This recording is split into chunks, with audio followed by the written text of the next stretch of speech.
జై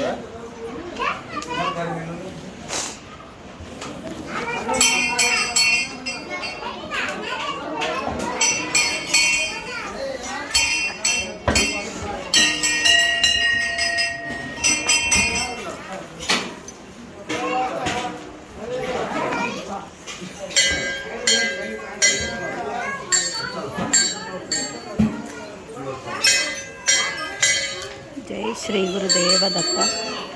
ఈరోజు మనము యతి తపోస్థలి అనేటువంటి స్థానంలో ఉన్నాము. రమణీయమైనటువంటి ప్రకృతిలో స్వామివారి ఇక్కడ కొండ గుహలలో వెలిశారు. ఏకముఖి మధుమతి దత్త స్వామి. ఏకముఖి అంటే 3 ముఖములు కాకుండా ఒకటే ముఖము, మధుమతి సమేతంగా ఇక్కడ ఉంటాడు.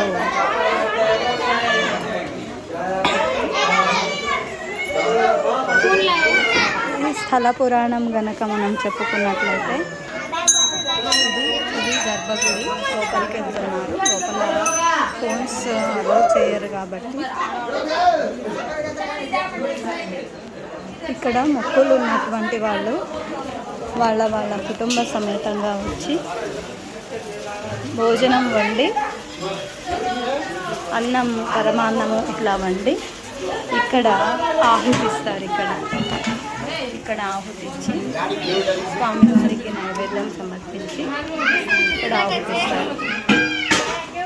ఇప్పుడే భోజనం కూడా చేశాము. ఇక్కడ స్వామి సన్నిధిలో భోజనం కూడా వడ్డించారు. చక్కటి భోజనము కడుపు నిండా ఆరగించడం జరిగింది.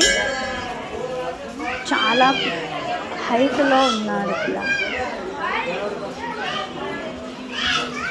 చాలా హైట్లో ఉన్నాడు అంటే కొండ గుహలలో ఉన్నాడన్నమాట. ఇక్కడ చూడండి, మీకు కనిపిస్తున్నాయా వాటర్ ఫాల్స్.